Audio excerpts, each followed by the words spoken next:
Pansinin mo yan. Pagka, matindi yung pagpipigil ni Satanas, ano ang meron sa'yo? Bakit pinipigilan ka? Kaya the more, mga kapatid, na nawawalan tayo ng gana, pinatawalan tayo ng gana ni Satanas na huwag tayong manalangin, the more na dapat tayong manalangin. The more na pinipigilan tayo ni Satanas na huwag tayong pupunta sa gawain, huwag tayong magsimba, the more na dapat tayong pumuntos. Kasi bakit? Ano ang meron doon na bakit pinipigilan niya? Kasi sa Satanas, hindi ka niya pipigilan kung walang something sa'yo. Okay? Ano ang meron sa ipapanalangin mo kung bakit nagpapakahirap siya na pigilan ka? So, ibig sabihin, may blessing na nakalaan si Lord doon. Ngayon, kung padadala tayo sa mga atake ni Satanas, syempre, ano yan siya na-dictate ng mga feelings natin. Kasi itong flesh natin, ano yan, inspired by the devil yan natin. Kasi yan ang nakakaramdam eh. Yung emotion, yung isip, inspired by the devil yan lagi. Kaya dapat tayo ay laging rooted sa salita ng Diyos. Hindi tayo panadala sa kung ano man ang create niya ng environment. Yung minsan, di ba, ang ayos-ayos ng pakiramdam mo ngayon, ang ayos-ayos ng takbo ng isip mo ngayon. Pero gagawa yan dyan ng mga environment na kung saan ikagagalit mo. So maging wise po tayo mga kapatid.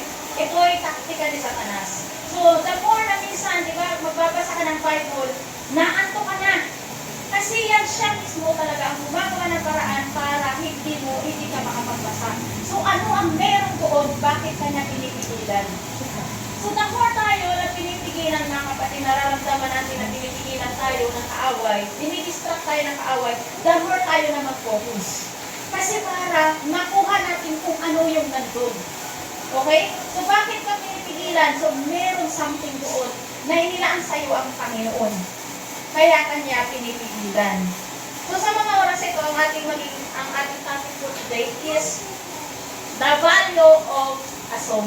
So sabi nga dito, magkano ka ba? Magkano ba ang presyo mo? Magkano ba yung buhay mo? Okay, sabi niya, magkano ba ang kaluluwa mo?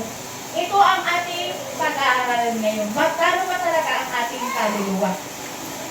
Okay? The value of your soul. So, noong unang panahon ng 1907, si Dr. Duncan McDougall from Massachusetts tried to prove the man has a soul by weighing dying people of their death. How much does your soul weigh? So, tinimbang niya. Okay? Tinimbang niya kung ilan ba ang timbang ng ating kaluluwa. Grabe mayroon na siyang titimbangin, kaluluwa pa. Sobrang hirap no? Hindi mo yung nakikita eh. Grabe yung niya, grabe yung eksperimento niya. Sa dinami-dami mong i-eksperimento rin, bakit kaluluwa pa. Diba? So tinimbang niya yung kaluluwa. He wants to know the weight of a soul. Ayan, yung mga patay, tinimbang niya. Ilan niya ng mga tinimbang? He monitored 6 dying patients on their deathbed and monitored all the changes in their weight. Binantayan niyang mabuti at isinulat ang lahat ng kanyang obserbasyon. Ang bigat bago ito mamatay at pagkatapos ito mamatay. Okay, napansin niya, ito ang napansin niya, ayan, 21 grams. Ayan. So, napansin niya na mas pumaan ang tao kapag ito ay patay na. Ibig sabihin, sabi niya dito, nababawasan ito ng 21 grams. Kung kaya ang konklusyon niya na ang bigat ng kaluluwa ay 21 grams. So, 21 grams pala ang bigat ng ating kaluluwa. Magkano na ba isang gramo ng ginto ngayon? Yan ang tanong. Kasi kaluluwa natin, 21 grams ang bigat. Ang tanong, magkano ka ba? Kapag pipiliin ka, magkano ka? Ayun. So napansin niya na 21 grams. So sa panahon ngayon, today, we will be discussing about how much is your soul worth.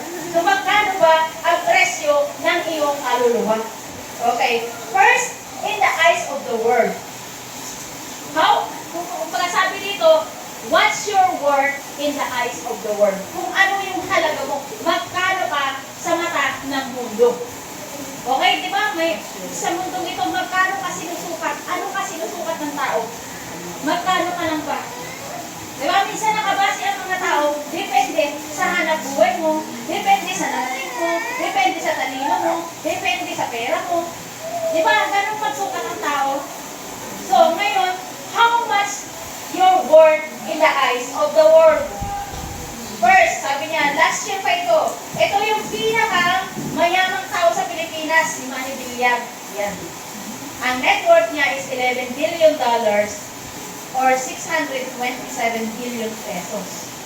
So yan si Manny Villar, diba? Nasusukat siya sa pera niya. Kung gaano yung halaga niya. Magkano ba siya ganun? So ang pinakamayamang tao sa buong mundo, so sa buong mundo naman, ito ay si Elon Musk. So si Elon Musk, ang kanyang net worth ay $852 billion or 48,564 billion pesos. Grabe yung tayo. Susunod na larawan ay isang babaeng prostitute. Okay? Ayan. Ang sweldo niya is 1,000. Okay, grabe no? 1,000 lang kapalit ng kanyang dignidad. Kapalit ng kanyang kaluluwa. Kumbaga. Okay? Sabi niya dito, ibinibenta niya ang kanyang sarili sa mga lalaki upang mabuhay. May kitain ng konti kapalit ng panandaliang aliw sa halagang 1,000 pesos. So, ganun yung halaga mo sa mata ng mundo. Okay? Ganun yung halaga natin sa mata ng mundo. Ang susunod naman ay ang drug addict. Ayan, yung drug addict, ayan. Yung shabu na kinukonsumo nila is nagkakahalaga ng 200 to 500 peso kada araw. Masustentuhan lamang ang bisyo kapalit ng pagod at puyat sa trabaho. Nakita nyo yan, minsan talagang pagod na pagod sila. Baka hitit lang, isang hitit lang. Diba? Nakita mo kung gaano kinakawalang halaga ang buhay mo, ang kaluluwa mo. Parang winalang mo talaga ng halaga. Ang huling na larawan na ito ay larawan ng isang mahirap na may kanser at naghihintay na lamang ng kanyang kamatayan dahil walang perang pagpagamot. Sa mata ng lipunan, wala siyang halaga. Okay, di ba? Pagka mahirap ka lang sa mata ng lipunan, minsan tayo lang eh. Sorry sa word, pero minsan talaga, pagka walang-wala ka, tingin sa'yo basahan ka lang, hindi ka tao, tahi ka. Diba? Aminin natin dahil naranasan natin yan na kapag walang-wala tayo, kahit respeto ng tao wala. Hindi mo, kung parang kailangan mo pang mag-beg sa kanila para kang baka ka na. Kapag walang-wala ka, gano'n ang pagtingin sa'yo ng tao, wala kang halagang tao. Walang halaga yung kaluluwa mo. So, ito ang tingin ng mundo sa halaga ng iba, ng tao. Iba-iba. Depende sa estado ng buhay mo. Ngayon ang question is, ano ba ang halaga ng isang kaluluwa ng isang tao sa mata ng Diyos? What is your worth in the eyes of the Lord? So, titingnan naman natin kung ano yung halaga mo sa mata ng Diyos. Kung gaano ka kahalaga sa mata ng Diyos. Sa mata ng tao, nakita na natin kung ano yung halaga natin, di ba? Ganun lang yung halaga natin na para bang napakadali lang tapusin yung buhay mo dahil wala kang halaga. Pero sa mata ng Diyos, ganito ka kahalaga. Sabi dito sa Mateo 16 verse 26, for what will it profit a man if he gains the whole world, and profits his soul? Or what shall a man give in return for his soul? Anong daw ang may babayad natin sa ating kaluluwa kahit makuha man natin ang mga kayamanan natin? Sabi sa Tagalog, sa Matthew 16 verse 26, sapagkat ano ba ang mapapala ng isang tao, makamtan man niya ang buong daigdig, ngunit mapapahamak naman ang kanyang sarili. Ano ba ang may babayad ng isang tao para mabawi niya ang kanyang buhay? Di ba minsan, yung buong buhay natin, ginugol na natin sa pagtatrabaho, sa pagkakayod, wala na tayong binigay para sa ating Panginoon, na siyang source ng ating buhay na walang hanggan. Diba? Minsan, doon at ating ginugol sa pagpapayaman, sa pagkita ng pera, pero at the end of the day, hindi ka pa rin naman limaman. Kaya pansin mo, ang dami mong nasayang na oras at panahon sa kakagugol mo ng trabaho, pero nawalan ka ng oras sa Panginoon. Pwede lang ka naman magtrabaho, pero isasabay mo ang paglilingkod sa Diyos. Wala namang masama kung magtrabaho tayo, no? Pero huwag natin kakalimutan na ang pagtatrabaho natin ay hindi dapat makahadlang sa ating paglilingkod sa Panginoon. Pwede nating isama sa ating trabaho ang Panginoon. Pwede nating isama ang Diyos sa ating mga hanap buhay. Okay, sabi niya, ano ang magiging pakinabang ng tao kung makamit man niya ang yaman sa buong mundo, ngunit mapapahamak naman ang iyong kaluluwa. So, tinimbang ni Lord ang kaluluwa ng tao kumpara sa yaman ng buong mundo. So, tinimbang din ni Lord, kahit pala yung buong mundo na kayamanan natin, hindi pala kaya bayaran yung kaluluwa natin. So, ganyan pala tayo kahalaga sa Panginoon. Kaya pala kahit hindi na siya makalakad dahil sa kabubuhat niya ng krus, hirap na siya dahil 100% tao siya that time, ha? 100% tao siya that time. Hirap na siya magbuhat ng krus. Dumudugo yung ulo niya, dumudugo yung likod niya. Hindi na niya kayang buhatin, pero sumili pa rin siya. Bakit? Kasi ganyan ka kahalaga sa Panginoon. Ganyan kahalaga ang kaluluwa mo. Buong mundo na kayamanan dito sa mundo, pag ipon-ipunin, hindi pa mapapantayan ang halaga mo para sa Kanya.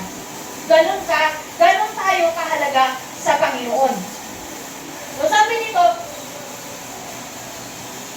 at ayon kay Jesus mismo, hindi ito kaya tumbasa ng lahat ng yaman sa mundo. Pag samasamahin pa ito, ganoon tayo pinahahalagahan ng Panginoon. So ganon tayo pinahahalagahan ng Panginoon. Kahit yung buong kayamanan ng buong mundo, pag samasamahin, hindi ka pa rin pagpapalit. Kasi yung halaga mo ay walang katumbas para sa Kanya. Ganun kanya kamahal. So kapag nalaman ng tao kung gaano siya kahalaga, hindi niya ito basta-basta pababayaang masira o mawasak. Gaya ng isang mamahaling bagay na pinakiingatan natin. Kaya pala kapag ang tao ay nagkakaroon ng kamalayan sa kaalaman sa pag-ibig ng Diyos sa Kanya, at dahil dito'y binigay ng Diyos ang Kanyang anak upang mamatay para sa tao. So ang tao ay nagkakaroon ng pagpapahalaga sa buhay na ibinibigay ng Diyos sa Kanya. Kaya ang tao ay lumalaya sa bisyo at sa anumang mapanirang gawain sa buhay niya. Sumalaga tayo sa Diyos. So kung maunawa natin kung gaano tayo kahalaga sa Diyos, magkakaroon tayo ng idea kung paano natin pakahalagahan ng ating sarili. Kung paano natin pakahalagahan ng ating kaluluwa na hindi mapunta sa impyerno. So iisip-isipin lang natin mga kapatid, yung hirap na tiniis niya sa krus ng Kalbaryo. Alam mo yung sinusuntok siya, pinagtitiripan pa siya, sinasampal siya ng isa, nasampalin naman ng isa, susuntokin naman ng isa, tapos sasabihin, hulaan mo nga kung sino yung sumampal sa'yo. Diba? Kaya mo yung tiisin para sa, kung tutusin tayo yung mga walang kwenta, mga walang iyak, kung tutusin. Halimbawa, sabihin sa'yo, ikaw muna makukulang ng 3 years, alang-alang dito sa hindi mo kakilalang criminal. Kaya mo bang gawin yun? Pero si Jesus, ginawa niya yun. Kung tutusin, wala naman tayong Kung tutusin, wala tayong silbi. Kung tutusin. Pero tiniis niyang lahat ng yun. Yung alam mo yung, isang pitik mo nga lang dun pwede mo lang pitikin yung mga yun pinagtitiripan ka lang. Biruin mo yun. Tiniis lang lahat yun ni Jesus. Tiniis lang lahat niya yun. Dahil yun ang kailangan mangyari para sa katutubos sa ating kasalanan. So number 1, you are God's ownership. You are God's ownership. Kung pag-aari tayo ng Panginoon, ayon sa Ezekiel chapter 18 verse 4, behold, all souls are mine. Sabi sa Bible, as the soul of the Father, so also the soul of the Son is mine. The soul that sinneth, it shall die. Diba? So kung magpapatuloy tayo sa kasalanan, mamamatay nga tayo. Kahit gustuhin man niya tayong agawin ng agawin, kung ayaw naman natin sa Kanya, tayo mismo ang pumipili ng impyerno, mga kapatid. Tayo mismo ang lumalayo sa Panginoon. Ang Lord ay suyo sa atin, lahat na lang pati buhay na binigay niya, pero tayo mismo ang pumipili ng malayo sa Kanya. Kaya nga sabi niya sa Kanya lahat, kaso nga lang, kung nagpapatuloy tayo sa kasalanan, ibig sabihin, mas pinipili natin ang malayo sa Kanya. So, ang malayo sa Panginoon is impyerno yun, mga kapatid. Dahil sa impyerno, wala pong presensya ng Panginoon doon. So, ibig sabihin, ang impyerno is absent si Lord doon. Kung ano mo yung katangian ni Lord, liwanag, pag-ibig, kapayapaan, kagalakan, lahat ng mga yun na katangian kapangyarihan ni Lord ay absent sa impyerno. Okay, so kabaliktaran doon ang mangyayari. Okay? Kasi wala nga ang presence ni Lord doon. Kaya di ba mayroon tayong kapayapaan, mayroon tayong maaliwalas na panahon, mayroon tayong mga ito na tinatamasa natin dahil may Panginoon. Okay? Kung wala ang Panginoon, wala tayong maaluan na ganito, na maaluan tayo, nagsisimba, nag-ano tayo, mapayapa yung buhay natin. Pansinin ninyo kapag matindi na yung ating mga pinagdadaanan, yung sitwasyon, tumulog tayo sa Panginoon, ibig sabihin na nanrabang na si Satanas sa buhay natin. Nakukulangan na yung ating pag-dwell sa presence ng Diyos. Okay? Kasi ang presence ng Diyos, nandun yung kagalakan, kapayapaan, kasaganaan. Yun sa presence ng Diyos. Okay, sabi ka, tulad ng sapatos na ito, ayun, yung sapatos. Ayan, yung sapatos, ayan, yung sapatos. Ayan, yung sapatos na yan, magkano ang Nike ngayon? 5,000 ba? O 10,000? Magkano ang Nike? Ayan. Pero ang Nike shoes na ito, nung magkaroon ng mataas na value, di ba, nung brand new pa siya, mapipili mo siya ng 5,000 lang. 5,000 lang. Nung sinuot na nung purkisikat, naging ano nang nangyari? Kaya nga, ang value ng isang tao, depende sa inyong network. Diba? Ganyan sa mundo. Ganyan magsukat ang mundo. Ayan. O, ito naman. Yung jacket. Yung jacket na yan, mabibili mo yan ng mabibili mo yan ng $500 lang. Okay, mabibili mo yan ng $500 lang. Pero nung sinuot niya ni Michael Jackson, tingnan mo, nung sinuot ni Michael Jackson, naging $306,000. Grabe. Tapos napawis-pawisan lang ng mga kilikili niya yan. Oh. Ganun pa katindi yun. Kailangan talaga sumikat ka ng gusto para pati yung amoy mo sa kilikili may presyo. Pati yung may presyo. Dumadagdag pala yung presyo doon. Tingnan mo, yung sinuot na sapatos ni Michael Jordan. Oh, nagkaroon na ng alipunga doon sa pati yung alipunga niya may presyo. Tumaas. Di ba? Nakikita mo kung paano tumingin ang mundo? Kung paano magbase ang mga tao? Pag sikat ka, mahal ka. Mahal yung kaluluwa mo. Mahal yung value mo pag sikat ka, lalo pag mapera ka. Mahal yung value mo. Pero pag mahirap ka lang, wag ka nang umasa.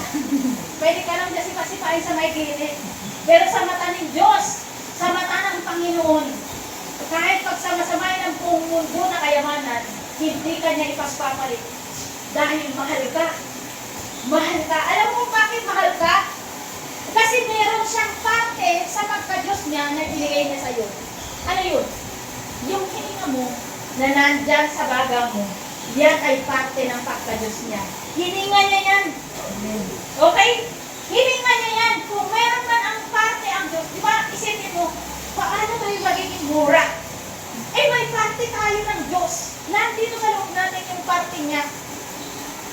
Yung katawan niya bilang Espiritu Santo. Di ba, pansinin natin. Kaya sabi ni Lord, pag samasamahin man ang kayamanan sa buong mundo, hindi pa rin matutumbasan ang halaga ninyo. Bakit? Kasi nandyan yung sarili ko sa inyo. Nandyan yung sarili ng Panginoon sa atin. Kaya minsan nag-iisip tayo, bakit gano'n? Parang hindi naririnig yung panalangin ko ni Lord. Naririnig ko niya. May itinuturo lang siya sa'yo. Bakit kami hindi maririnig? Eh, nandyan siya sa'yo. Nandyan sa kaloob mo. Kaya naririnig niya ang bawat hilahin natin. Alam niya kung ano man yung ating mga pinagdadaanan. Alam niya yung mga plano niya sa ating buhay. Minsan hindi tayo makapaghintay. Nagmamadali tayo. Minsan sasabihin, di ba, bakit hindi pa binigay ni Lord ngayon? Kasi mga kapatid, hindi pa natin kailangan that time. Alam ni Lord ang perfect timing kung kailan mo kailangan. Okay? Alam ni Lord, hindi siya nadidelay. So, ibig sabihin kaya hindi na yung binigay ngayon, ibig sabihin hindi mo pa siya kailangan ngayon. May perfect timing si Lord na kung kailan niya ibibigay sa atin yung ating mga hinihiling sa Kanya. May mga time kasi na hindi pa natin kayang i-handle yung mga blessings na hinihiling natin sa Panginoon. Kasi minsan, di ba, ang blessings kasi sa totoo lang, parang espada na may magkabilang talas. Pwede mo yung ikapahamak, pwede kang masugat. Kasi pag bless na rin ng Lord, especially pagdating sa pera, maaari mo yung ipakapahamak pag hindi ayos yung puso mo. Maaari kang mapahamak at mapalayo ka sa Panginoon. Kaya ganyan kakamahal ng Lord na inaano ka muna niya, pinoproseso ka muna niya bago niya ipapalog sa iyo yung mga bagay, i-entrust sa iyo yung mga bagay na may value. Kasi maaari kang mapahamak or maaari ka rin makapahamak. Ganun po yun mga kapatid. Ayan, kaya kapatid, kagaya mo at kagaya ko, ang Diyos ang nagmamay-ari sa atin. Sobrang halaga tayo sa mata ng Diyos kung kaya't noong tayo ay magkasala, tinubos niya tayo ng kanyang banal na dugo. Binili niya tayo sa napakataas na halaga, kaya hindi niya tayo ang may-ari ng buhay natin. You are not your own for you. You were bought by higher price. Sabi sa Isaiah 53 verse 3 to 5, sabi dito, hinamak siya ng mga tao at itinakwil. Nagdanas siya ng hapdi at hirap, wala man lang pumansin sa kanya. Nakita mo, lonely siya, alone siya, dahil iniwan na siya dyan ng mga disipulo niya. Nagkarakipas na sila. Nakita niyo yung pinapagdaanan ni Jesus? Mag-isa na lang siya dyan dahil na yung mga disipulo niya, yung mga kasama niya, nagkanya-kanya niya ng takbo.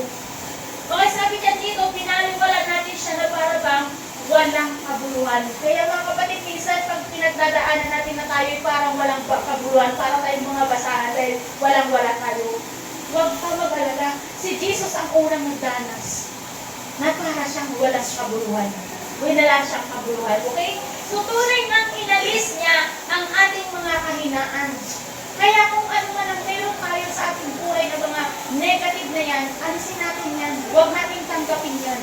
Kasi inalis na niya yan, binayaran na yan ng Panginoon. Sabi niya, tinagaling niya ang ating mga karamdaman.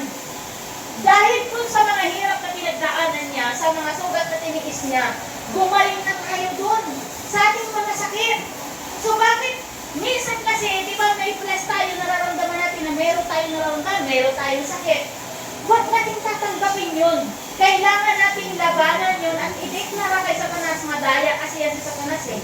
Madaya yan. So ideklara mo na bayad na ito ng Panginoong Yesus. Kaya nga mahalaga na may alam ka na Bible verse para ipanglaban sa Kanya. Bayad na ito. Binayaran na ito ng Panginoong Yesus. Subalit inakala natin ito ay parusa lamang ng Diyos sa Kanya. Di ba yung mga tao habang pinaparusahan si Jesus? Iniisip pa ng mga tao, siguro parusa ng Diyos sa Kanya kasi pinamalamalita niya na siya ang Diyos. Di ba yung mga tao ganun ang ginawa sa Kanya? Ayun, ngunit dahil sa ating mga kasalanan, kaya siya nasugatan, siya ay pinugbog dahil sa ating kasamaan. Tayo ay gumaling dahil sa mahirap na dinanas niya at sa mga hampas na Kanyang tinanggap. Okay? Maliwanag ang Bible. Pinagbayaran na ng Panginoong Yesus ang ating mga kahinaan, yung infirmities sa ating physical, spiritual, mental, lahat ng aspeto. Kung ano man yung mga may mahihina tayo dyan, ipaalis natin yan dahil hindi yan galing sa Panginoon. Tayo ay bago na, binayaran na yan ng Panginoon. Diba? Binayaran na niya ang lahat ng ating mga kahinaan, inalis na niya yan. Sabi nga dito, kaya kung malusog ka ngayon dahil may nagbayad sa sakit mo. Okay? Yung dapat magkakasakit ka, pero dahil may nagbayad sa sakit mo, nanampalataya ka sa Panginoon, hindi ka na sa sakit. Okay? Kung malaya ka man ngayon sa utang, yun ay dahil may nagbayad na. Kahit kasama yan, pinansyal kasama yan. Sabi ng Panginoon, bumaba ako bagamat ako'y mayaman. Bumaba siya at nagpakahirap. Upang sa kanyang paghihirap, tayo naman ay sumagana at yumaman. Okay? Ang plano ng Diyos sa atin ay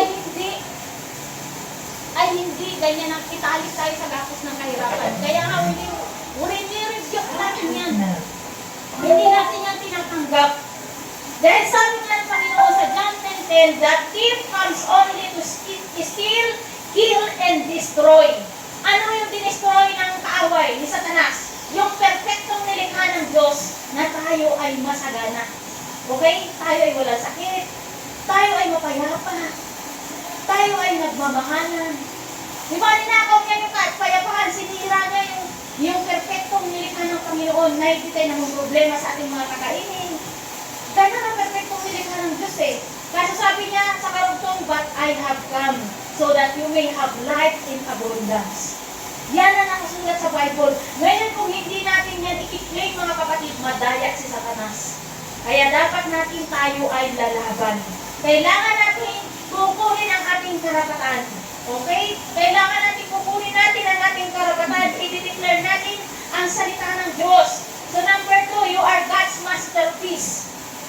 You are God's masterpiece. In Genesis chapter 2 verse 7, and the Lord God formed a man of the dust of the ground and breathed into his nostril the breath of life, and the man became a living soul. Kaya sabi sa Tagalog, pagkatapos ginawa ng Panginoong Yahweh, ang tao mula sa alabok, hiningahan niya sa ilong at nagkaroon ito ng buhay. So kaya nga, ganun ka kamahal ng Panginoon. Dahil ipinigay niya yung parte ng katawan niya. Yung parte ng katawan niya nandyan sa'yo, nandyan sa atin. Kaya ganun ka kamahal. Sino ang magbabayad sa'yo, hindi ka kayang bayaran. Hindi ka ibibigay ng Panginoon. Dahil kanya ka. Okay? So tayo ay nilikha ng Diyos sa wangis, kung kaya nakikita ng Diyos ang kanyang sarili sa atin. So bakit nakikita ng Diyos ang kanyang sarili sa atin? Kasi meron siyang parte ng kanyang sarili sa atin. Kaya nakikita ng Diyos ang kanyang sarili sa atin. Kaya gano'n na lamang tayo kahalaga sa Diyos. So paano nga ba tayo magiging masterpiece? Ang isang bagay kapag ito ay kinamitan ng kamay. Okay, kapag kinamitan ito ng kamay, there is a piece of the master. Kaya nagiging masterpiece sa lahat ng nilikha niya, ang tao lamang ang kinamitan niya ng kanyang kamay. Okay? Kaya tao lang. Kasi lahat ng mga puno, mga liwanag, mga anong lahat na yan, sinabi niya lang yan, sinalita niya lang yan. Pagkaroon ng puno, pagkaroon ng hayop. Lahat yan, sinalita niya lang yan. Pero iba ang pagkakalikha niya sa tao. Ginamitan niya ito ng sarili niyang kamay at binigay niya ang kanyang parte ng kanyang katawan doon sa tao. Yun ay ang hininga. So, kaya tayo ay napakahalaga sa Panginoon. Nakikita niya ang kanyang sarili sa atin. Tapos, kung tayo, pinahahalagan lang ng mundo ng ganun lang. Ganun tayo pagdating sa mundo. Parang basahan lang yung ating buhay. So, sabi dito, ganyan ka-espesyal sa Panginoon. Kaya kung iniisip mo na malayo ang Diyos sa'yo, narinig pa ba niya ang mga dasal mo, kapatid, ang mismong hininga niya ay nasa sa'yo. Ayon sa John 1, chapter 1, verse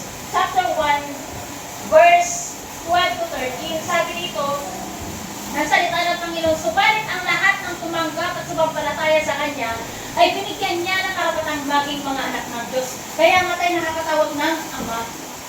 Kaya nga tayo nakakatawag sa Kanya ng Ama namin nasa langit. Kasi Ama natin siya.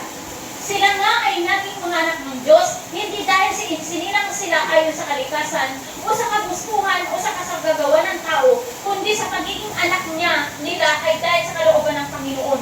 So nakikita nyo, nung tinanggap natin ang Panginoong Jesucristo bilang ating Panginoon at tagapagligtas, pinibreak na natin ang ating mga ninuno, mga lahi na yan. Minsan tinatanggapan natin eh. Sasabihin mo may sakit na diabetes, may sakit na cancer, kasi lahi namin yan. Huwag mong tanggapin. Hindi mo dapat tatanggapin yung mga ganun, kasi hindi mo na siya kalahi. Ang kalahi mo na ay si Jesus Christ. Si Jesus Christ na ang kalahi mo, hindi ka na isinilang, hindi ka na nabubuhay dahil sa isinilang ka ng nanay mo o ng tatay mo. Si Jesus Christ, di ba si Jesus Christ, hindi naman sila nagsiping ni Maria at saka ni Jose, di ba? Anong ginawa kay Maria? Di ba bigla na lang siya nagbuntis? Gawa ng banal na espiritu. So ganun tayo, nung tinanggap natin ang Panginoong Jesucristo, tayo ay naging mga anak ng Diyos na hindi na dahil sa atin niya baliwan na uwalag ang Bible. Hindi na dahil sa isinilang sila ayon sa kalikasan. Hindi na dahil sa isinilang tayo ayon sa ating mga magulang isinilang tayo. Kaya nga, di ba, may mga namamana tayo, mga high blood, mga sakit, kung ano-ano mga sakit-sakit na yan. Mga i-rebuke natin yan, mga kapatid. Kasi hindi na natin dahil yan. Okay, kaya kung sino di ba, ngayon, di ba dati si Doc Willie may cancer, ngayon may cancer na naman si Doc Lisa, mag-asawa na sila na may cancer. Ngayon ang paliwanag nila kung bakit ganun, dahil daw ay lahi nila. Kung Kristiyano siya at nagbabasa siya ng Bible, iglesia kasi yan sila Doc Willie, malalaman niya yung katotohanan na dapat hindi niya yung tatanggapin. Hindi niya dapat yung tatanggapin. Kaya mga kapatid, kung may mga nararamdaman kayo na mga sakit sa inyong mga katawan, huwag ninyo yang tatanggapin. May kapangyarihan kayo na i-reject yan. Kasi maliwanag ang Bible, ang anumang talian mo dito sa lupa ay tatalian sa langit. Ang anumang pakawalan mo dito sa lupa ay pakakawalan sa langit. Ang sino mang patawarin mo dito sa lupa ay patatawarin sa langit. You have the authority. God given us the authority and power. Kasi tayo yung mga anak niya. Okay, kaya minsan kaya tayo sobrang nagdugo sa mga sakit at karamdaman ng tagal-tagal na hindi gumagaling. Kasi hindi mo alam ang karapatan mo. Hindi mo inaalam kung ano yung karapatan mo. Na ikaw ay pinubos na bago ka nang nilala. Lahat ng mga yun ay pinayaran na ng Panginoong Jesucristo. Kaya nga, maiisip mo na, Lord, paglilingkuran kita. Kasi lahat binayaran mo para sa akin. Kahit I am not worthy. Diba? Kung iisipin natin yan, kaya ang tao nagdudusa. Dahil hindi nila hinahanap ang katotohanan. Pero kung alam nila ang katotohanan, hindi sila magdudusa sa mga ganyang bagay. So number 3, you are God's expression of love. Sabi sa Ephesians chapter 1 verse 3 to 6, praise God for what He has done for us, Christians. Praise be to God for giving us through Christ every possible spiritual benefits as citizens of heaven. Sabi dyan, sa karugtong, for consider what He has done before the foundation of the world. He chose us to become in Christ His holy and blameless children, living with His covenant, constant care. Ayun, He planted His purpose of love that we should be adopted as His own children through Jesus Christ, that we might learn to praise that glorious generosity of His riches has made us welcome in the everlasting love He bears towards the Son. Kung sa Tagalog, babasahin natin kung sa Tagalog, sabi niya sa mga Efeso chapter 1 verse 3 to 6, sabi niya, purihin ang Diyos at Ama ng ating Panginoong Jesucristo, pinagkalooban niya tayo ng lahat ng pagpapalang espiritual at makalangit dahil sa ating pakikipag-isa kay Kristo Jesus. Bago malikhain ang sanlibutan, pinili niya na tayo upang maging Kanya sa pamamagitan ng ating pakikipag-isa kay Kristo, upang tayo ay maging banal at walang kapintasan sa harap niya dahil sa ating pag-ibig ng Diyos. So, ibig sabihin ba, wala ka na nagagawang kasalanan? No. Habang tayo ay nabubuhay sa mundong ito, lagi tayo nakakagawa ng kasalanan dahil may flesh pa tayo. So, ibig sabihin nun, dahil si Jesus Christ na yung ating shield, siya na yung ating selyo, siya na yung haharap. Kung mayroon kang imperfection, siya na yung haharap sa Ama. Bayad ko na siya. Kaya hindi na siya magbabayad ng kanyang kasalanan kasi bayad ko na siya. Kasi may Kristo ka. Okay? So, ibig sabihin, binayaran niya yung kasalanan natin noon, ngayon, at sa susunod pang panahon. So, nakikita niyo kung gaano kayo kahalaga kay Jesus, kung gaano tayo kahalaga sa Kanya. Diba sabi niya, tayo ay Kanyang pinili upang maging mga anak niya. Sa pamamagitan ni Jesucristo, iyan ang Kanyang layunin at kalooban. Purihin natin siya dahil sa Kanyang kahangahangang paggaling niya sa atin sa pamamagitan ng Kanyang minamahal na anak. So, pansinin ninyo sobrang dami ang walang pananampalataya sa Panginoon. Sobrang dami ang mga tao na nagre-reject kay Jesus Christ. So, ibig sabihin sa dinami-dami ng mga tao, tayo ay pinili.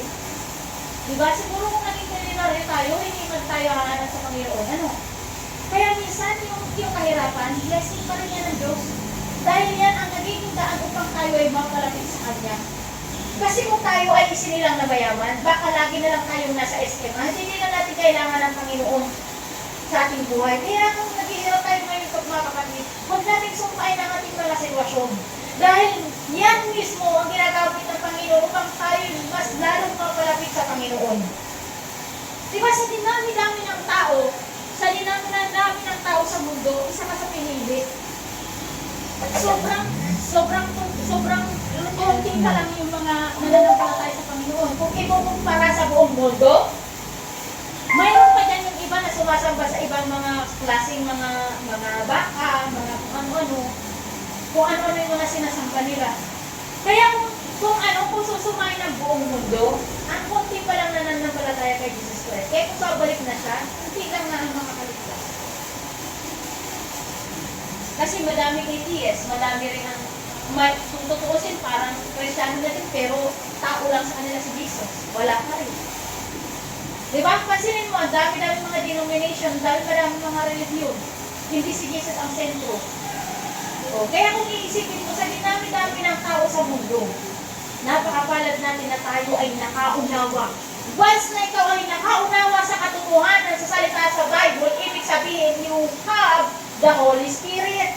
Mayroon kang banal na Espiritu.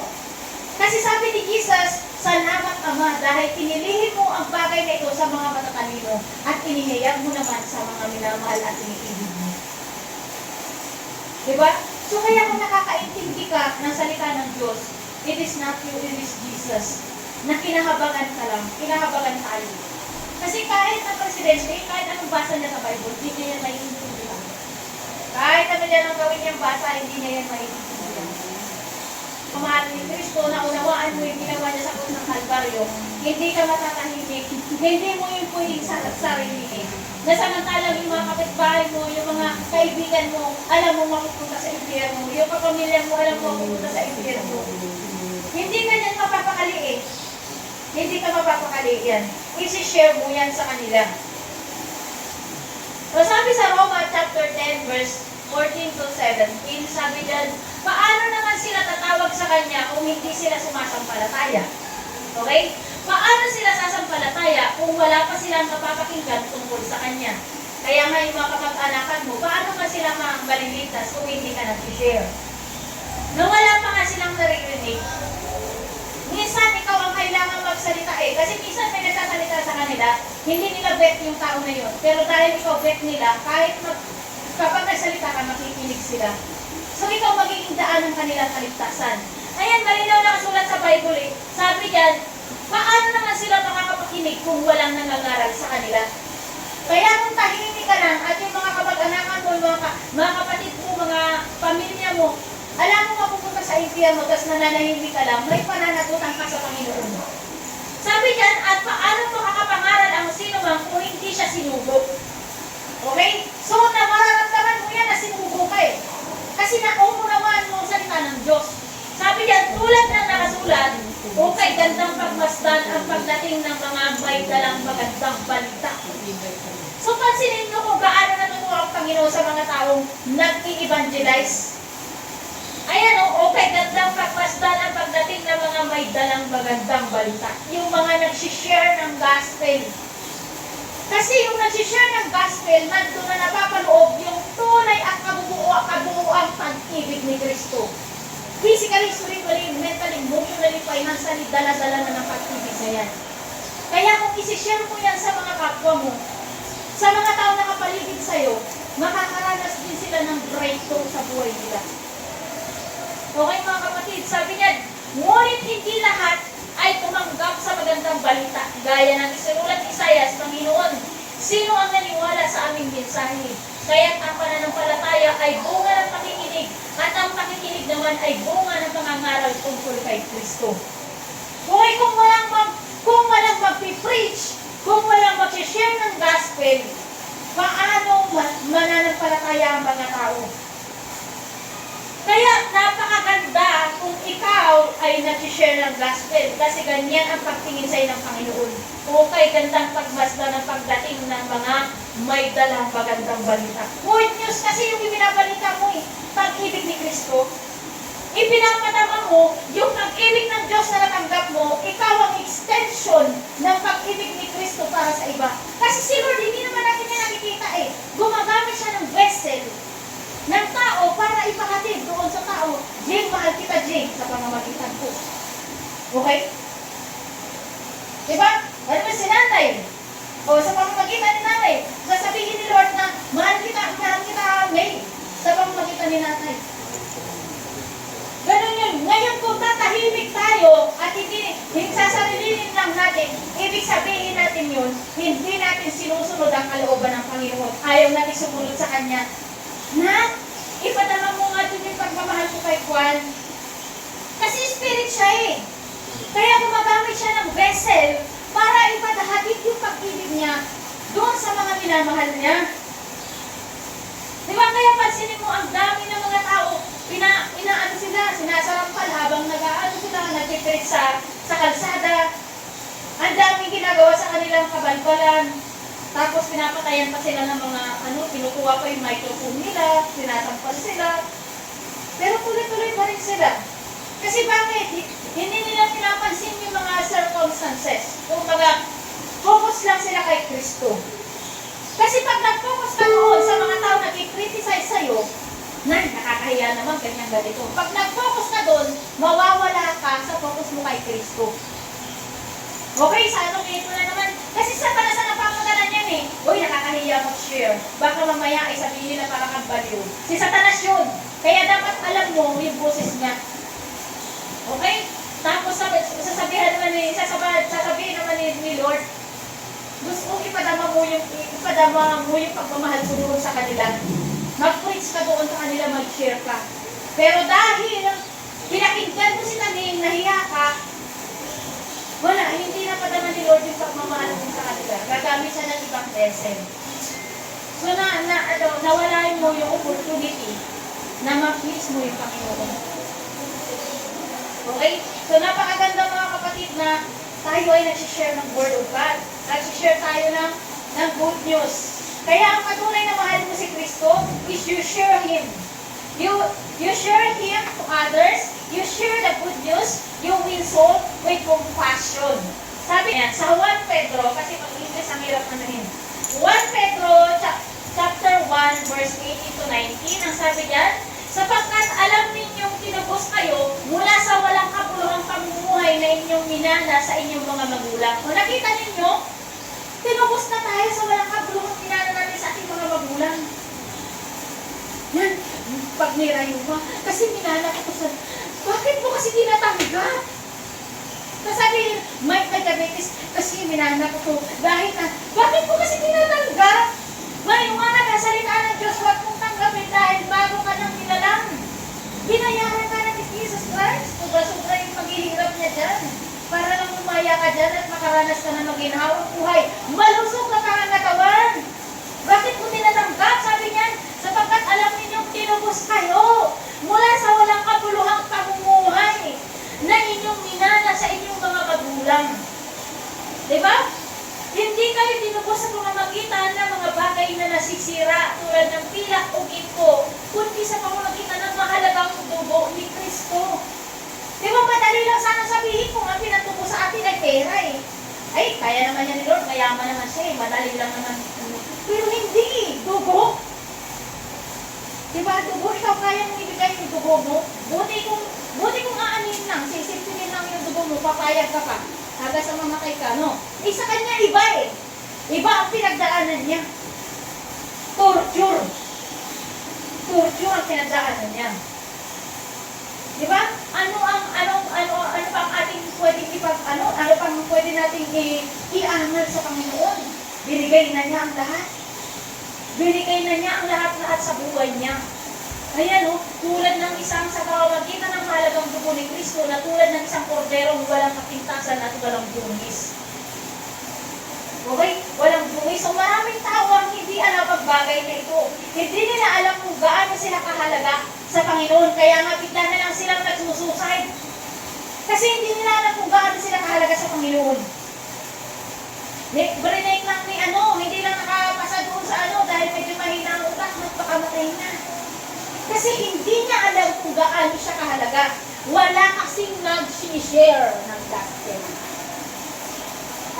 Lahat kasi ay nahihiya. Mga kapatid, kung tayo ay patuloy na mamumuhay sa iyahiya na yan, ibig sabihin, pinipigilan natin na tayo ay lumago. Na tayo ay ma-elevate ng Panginoon. Gusto ng Lord na i-elevate tayo sa ating mga sitwasyon.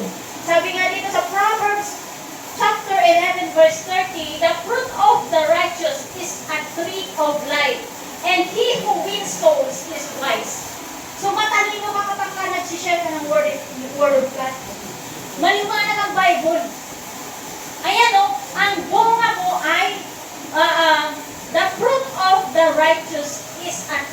life. Ang bunga mo ay buhay na walang hanggan. Tree of life. Sabi niya, and he who wins soul, nag-win soul ka, is wise. Matalino ka. Kapag ikaw ay nag-win soul. Kaya nga sabi ko nga noong unang panahon, di ba? Lagi ako nasa gilid lang, mula elementary hanggang high school ako. Kasi ang alam ko sa sarili ko, ako talaga ay bobo. Oh, laging may mga honor. Ako lang ang walang honor. Ano? Ako lang walang honor. Alam ko na wala akong katalinuhan. Lagi ko na lang iniisip pa, gano'n pa, bakit hindi ako katulad nila na mga matatalino. Pero iba pa na, ang nilaan ni Lord para sa akin, na hindi pang mundo ang talino na ibibigay ko sa iyo. Kundi talino na pang eternal. Sino mag-aakala? Na yung dating, kaya pag nakikita ko ng mga kaklase ko, hindi sila makapaniwala. Siya ba yun nagsasalita? Mumuy lang yan dito sa, nasa gilid-gilid lang na yan, walang imig. Kasi bakit ako magsasalita? Hindi ako makapit-in. Loading. Sabi, loading na naman. Lang, meron may time kayo na gano'n, hindi kayo makasabay. Loading na naman. Gano'n ako dati. Pero iba pala ang inilaan ng Panginoon para sa akin. Gusto niya akong i-level up sa pang-eternal na pagpapala. At hindi pagpapala ang mundo. Mas gusto mo yun. Hindi ba na yung pagpapala pang mundo, masisira din yan. Susunogin din yan, iiwan mo rin yan. Kaya mas gusto ko na yung pagpapalang eternal. Gusto niyo ba yun? Pagpapalang eternal, i-claim nyo yan. Ilagay nyo kay Jesus. Nabigyan kayo ng pagpapalang eternal. Gusto mo ba mag-level up like the stars in heaven? Be wise. Sabi niya, lead people to righteousness. Share the good news. Hallelujah. Sabi dito, in Daniel chapter 12 verse 3, those who are wise shall shine like the brightness of the heavens, and those who lead many to righteousness like the stars forever and ever. Gusto niyo ba maging mga bituin kayo sa langit? Hallelujah! Mag-umpisa na po tayo mag-share ng good news, mga kapatid. Kasi maliwanag ang nakasulat sa Bible. Kaya nga ako natutuwa, sabi ko, Lord, salamat na ang tulad mo ay ginawa mo rin ganyan. Napakalinaw na nakasulat. Kapag nag-wisdom ka at inaakay mga tao into the path of righteousness, you are like the stars in heaven, na mananatili ka forever and ever. Na mananatili ka nagsashine sa kalangitan forever and ever. Hallelujah! Gusto nyo ba yun? Kaya tayo ini-equip dito. Isa-isa ko kayo, di ba? Tinuturuan ko kayo isa-isa. Ini-equip ko kayo para sa karunungang pangwalang hanggan. Aanhin natin yung karunungan na pangmundo lang. Hindi natin yan kailangan. Ang kailangan natin ay karunungang pangwalang hanggan. Dahil ang buhay natin ay pangwalang hanggan.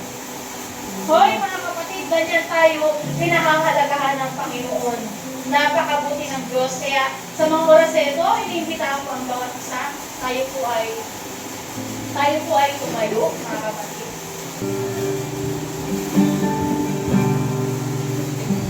You unravel me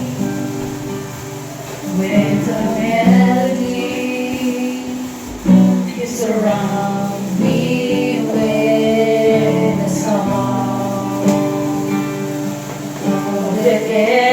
Deliverance from my enemies until my fears are gone. I'm no longer slave to fear.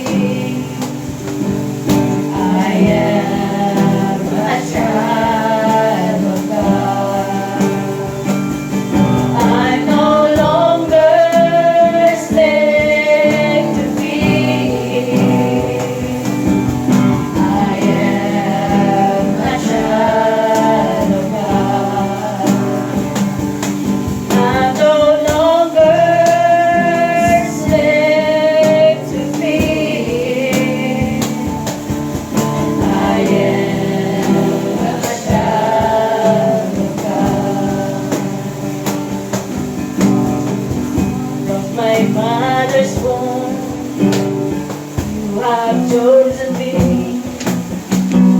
'Cause love has called my name.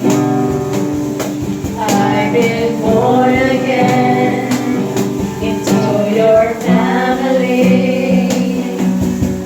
Your blood flows through my veins. Tanggapin mo yan, kapatid. I'm no longer a slave.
Atin pong itaas ang ating mga kamay at atin pong sampitin ang lahat ng mga sasampitin ko sa mga oras na ito at panampalatayanan at i-treasure sa ating mga puso ang mga sasampitin ko ito. Lord Jesus, marami pong salamat sa iyong mga hirap at masakit na tiniis para sa akin. Salamat po, Panginoon, sa mga sugat na iyong dinanas alang-alang sa akin. Sa mga oras na ito, Lord, tinatanggap ko ang kaloob mo na buhay na walang hanggan. Salamat po, Panginoon. Pumasok ka po sa aking puso.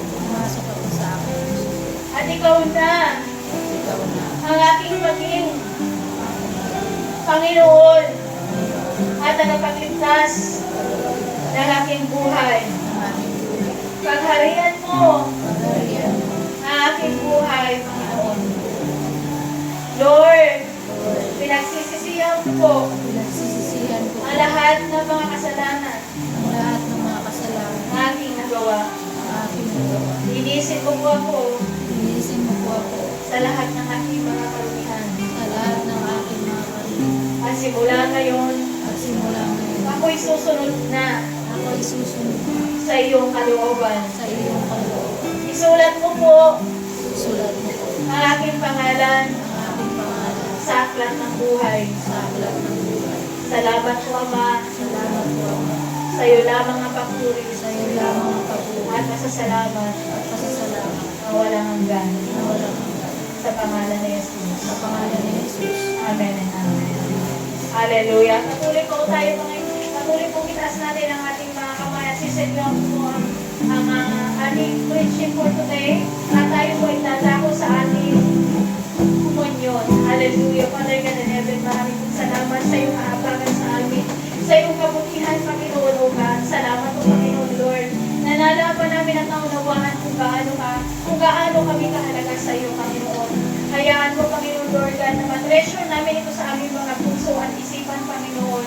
Pakaingatan at proteksyonan mo po ang iyong mga salita na narinig ng mga anak mong naririto, O God. Pagyamanin mo po ito, Panginoon, at pagyamungin sa kanilang mga puso, Panginoon, O God. Nawa, Panginoon, O Lord God, ay matreasure nila, Panginoon, O God, Lord, ang kanilang mga buhay at ang kanilang mga kaluluwa, Panginoon, O God, Lord, kung gaano ito kahalaga sa iyo, Panginoon. Hayaan mo po, Panginoon, O God, Lord, na magkaroon ng karunungan ng mga anak mong narito, Panginoon, O God. Nang sa gayon, Panginoon, O God, Lord, ay tumaloy sa kanila ang kasagana mong pagpapala. Gawin mo sila mga alulod ng iyong pagpapala, God. Make them as a channel of your blessings, Father God, physically, spiritually, mentally, emotionally, financially, Father. Hayaan mo na maging tagapaghatid sila ng iyong pag-ibig sa aming mga kapwa, Panginoon. Patuloy, Panginoon, O God, Lord, na manatili ka nakasama namin, Panginoon, manatili kami sa iyong presensya, Panginoon, O God. Huwag mo po kami pababayaan na malayo sa iyo, O Lord God. Huwag mo po kami nahayaan, Panginoon, O God, Lord, na malaig ng kaaway. Patuloy, Panginoon, O God, Lord, na maalala namin ang mga salita mo na nagbibigay buhay sa amin. Salamat na ng marami, Panginoon, Ama. Pinupuri kita at pinapasalamatan at patuloy kong sinesenyuhan ang iyong mga salita. Salamat po, O Lord, in Jesus' name. Amen and amen. Okay po, sa mga oras na ito, ay dumako po tayo sa ating. Umupo muna po tayo. Okay, so bago po tayo dumako sa ating kumunyon, nais ko lamang ipakita sa inyo, sa mga hindi pa nakakaalam, na kapag po tayo ay nagkukumunyon, meron po siyang good or bad effects kapag hindi po natin siya naiintindihan. Okay, so sa ating mga bago, nais ko lamang ipaalam sa inyo na ang komunyon po ay sagradong bagay. Ito po ay magdudulot sa iyo ng kagalingan or else magdudulot naman sa iyo ng sakit. Kaya dapat maiintindihan natin, mga kapatid, kung gaano ba kahalaga ang komunyon. Okay po, mga kapatid, basahin po natin sa 1 Corinthians chapter 11 verse 27 to 32. Ang sino mang kumakain ng tinapay at umiinom sa kopa ng Panginoon sa paraan nararapat ay nagkakasala sa katawan at dugo ng Panginoon. Okay mga kapatid, malinaw po ba? Sabi dito, kaya dapat siyasatin ng tao ang kanyang sarili bago siya kumain ng tinapay at uminom ng kopa. Di ba mayat-maya na lang tayo nagpupumunyo na hindi natin inaalam kung gaano kahalaga ang komunyon, kung gaano kasagrado ang komunyon. Minsan nagpupumunyon tayo na hindi pa tayo nagpatawad at marami pa tayong mga sama ng loob. At yun ang nagiging dahilan kung bakit, sapagkat ang sino mang kumakain at umiinom ng hindi kinikilala ang kalagahan ng katawan ng Panginoon, ay kumakain at umiinom ng kahatulan laban sa kanyang sarili. Iyan ang dahilan kung bakit mahihina at masasakitin ang marami sa inyo at may ilan nga na mga namatay na. Okay mga kapatid, I hope na nauunawaan nyo. Kasi siyasatin natin ang ating sarili, hindi tayo hahatulan ng Panginoon, ngunit hinahatulan tayo ng Panginoon dahil itinutuwid niya tayo upang hindi tayo makarusa ang kasama ng sanlibutan. Okay mga kapatid, kaya sa mga oras na ito, nais ko na ang bawat isa ay magkaroon ng kahit 2 to 5 minutes, 2 to 5 minutes na tayo po ay luluhod sa Panginoon. At magpapalinis tayo ng puso natin, hihingi tayo ng tawad. Okay po, so binibigyan ko ang bawat isa. Pwede po tayo umiyak sa Panginoon, lumuhod sa Panginoon.